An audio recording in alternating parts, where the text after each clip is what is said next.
నేను doctor Durga Srilakshmi, fertility consultant, అమ్మ hospital, Vijayawada. ఈరోజు మనము ప్రెగ్నెన్సీలో కొన్ని మిత్స్ గురించి ఎక్స్ప్లోర్ చేద్దాము.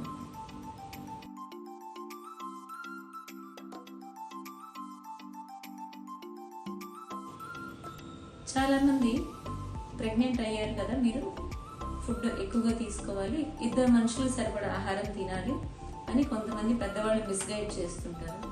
వాస్తవానికి ప్రెగ్నెన్సీలో ఫస్ట్ 3 months అంటే 13 weeks దాకా ఏమి ఎక్స్ట్రా క్యాలరీ రిక్వైర్మెంట్ ఏమీ ఉండదు. నెక్స్ట్ 3 months, ఆ తర్వాత 3 months, second and third trimesters of pregnancy అంటాము.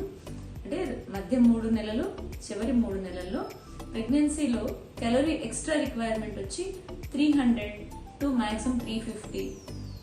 ఇంకేమైనా ఉంటే మ్యాక్సిమం అంటే లో బర్త్ మదర్ కనుక వెయిట్ తక్కువ ఉంటే up to 500 calories per day extra సరిపోతుంది. చాలా మంది ప్రెగ్నెన్సీలో వాళ్ళకున్న కోరికలు, క్రేవింగ్స్ అన్నీ తీర్చాలి. సో వాళ్ళకి నచ్చినట్టుగా స్వీట్స్ కానీ లేకపోతే పిండి వంటలు కానీ వాళ్ళకి కావాల్సిన ఆహారం అంతా తినాలి, కోరికలన్నీ తీర్చుకోవాలి అని అనుకుంటారు. వాస్తవానికి క్రేవింగ్స్, కోరికలు ఉండటం మంచిదే, బట్ జెస్టేషన్ డయాబెటీస్ అంటే high calorie foods, high sugar containing foods, అలాగే జంక్ ఫుడ్స్ తినటం వలన ప్రెగ్నెన్సీలో డయాబెటీస్ వచ్చే ఛాన్సెస్ పెరుగుతాయి.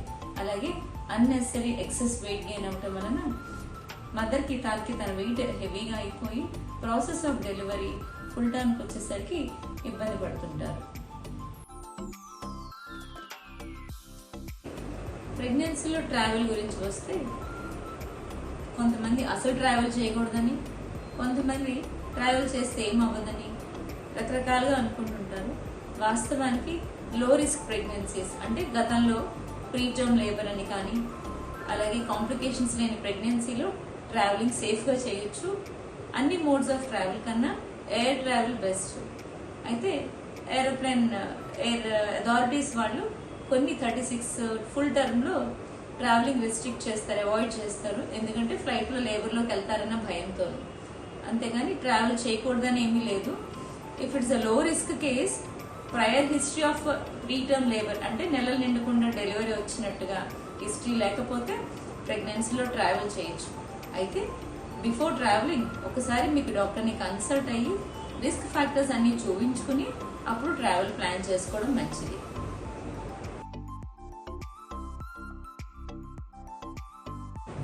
అలాగే పొట్ట ఆకారాన్ని బట్టి కోలగా ఉంది, రౌండ్గా ఉంది, లేదా బేబీ హార్ట్ రేట్ని బట్టి జెండర్ పాప బాబా అని తెలుస్తుంది అని చాలామంది అపోహపడుతుంటారు.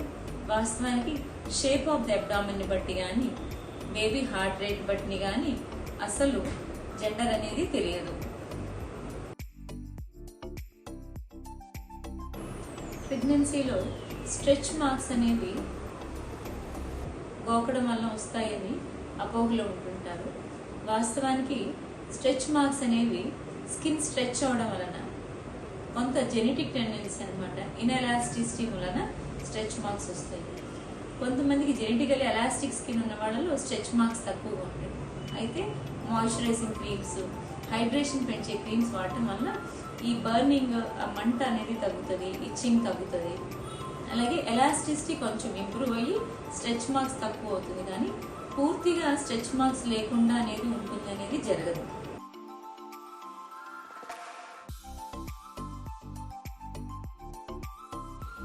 ఇంకా చాలా మంది అడిగే కామన్ క్వశ్చన్స్లో తలకి హెన్నా పెట్టుకోవచ్చా అని అడుగుతుంటారు.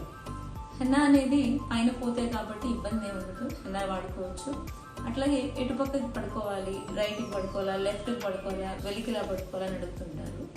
ఫస్ట్ 3 months ఎట్లయినా పడుకోవచ్చు, వెలికిలైనా, సైడ్కైనా, అటు పక్కకైనా, రైట్ ఆర్ లెఫ్ట్.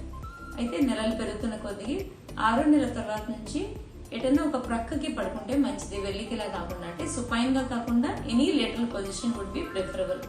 ఎందుకంటే మనకి right side inferior vena cava అనే వెజల్ ఉండటం వలన సుపైన్ పొజిషన్ వెలికిలా పడుకున్నప్పుడు అది కంప్రెస్ అయ్యి వీనస్ రిటర్న్ తగ్గే ఛాన్సెస్ ఉంటాయి. కాబట్టి ఒక పక్కకు పడుకుంటే మంచిది. అలాగే కాఫీ, టీ తాగచ్చా అని అడుగుతుంటారు. 1 or 2 cups in a day doesn't effect anything, తాగొచ్చండి, హ్యాపీగా తీసుకోవచ్చు.